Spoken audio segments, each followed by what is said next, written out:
Hello, this is the second step in our attempt to solve a 3x3 Rubik's Cube. In the last video we put the plus in place on the blue side here with each edge piece lined up with the adjacent side appropriately colored. And now we're going to put the corners in place. Again, same thing to recognize is that because each side is fixed, the piece that would belong here would be the blue, orange, green corner piece. So while we have a blue in the corner right here, this is the blue, red, yellow piece, but this is the blue, orange, yellow corner. So this corner is actually in the wrong position. But before we get to that, the easiest corners to put into place are ones that are, when I'm holding my cube with the blue on top, ones with the blue edge showing like this, facing out, either here or here. So we can use either of these. Let's do this one here. Figure out where it goes first. So this is the blue, green, orange corner. So it's going to go the blue, green, orange corner here. So basically I just need to pick it up. It needs to go into this location. So there are two ways I can do that. Let me move it out of the way real quick to kind of show you a couple different ways we could pick it up. So if I want to move it to this location, I'm going to move this location to the bottom and then move my piece into that location and then back up.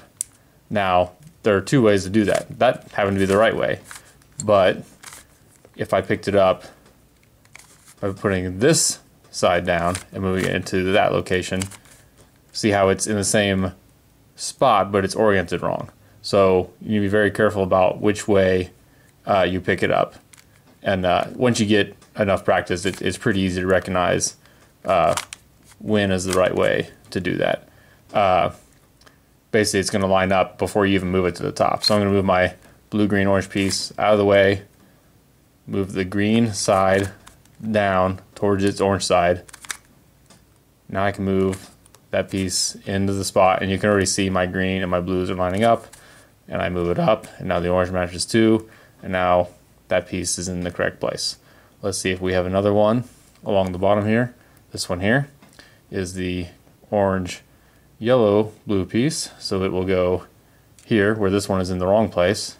So same thing, I'm going to move that corner, move that location down to pick it up, rotate this one to that place, and put it back up.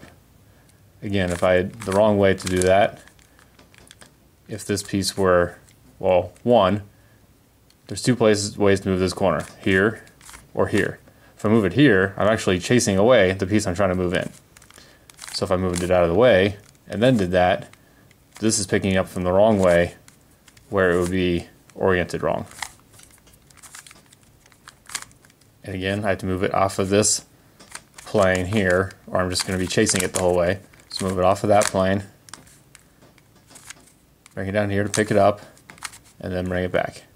And what that did, that actually moved down this piece into the bottom row where we like it. So blue, red, yellow goes here. Again, bring that corner down, pick it up, back to the top. See how we're getting our yellow edge all the way around. Orange, green. So we have one more corner place. And let's see. Now this one, the blue is facing down. So there's no way, whether I pick up the blue piece this way, wrong orientation, or if I bring it around to the other side and pick it up this way, wrong orientation. Because when the blue is facing down, I can't pick it up either of those two ways because obviously there's three sides. So I have to use both of those. Pick it up with any one way, and then I'm going to put it down into that bottom layer with the other side. Now I can move it around how we did those other ones.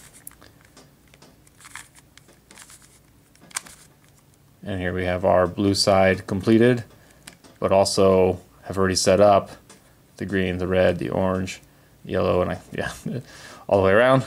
And now we're ready to move on to the next step.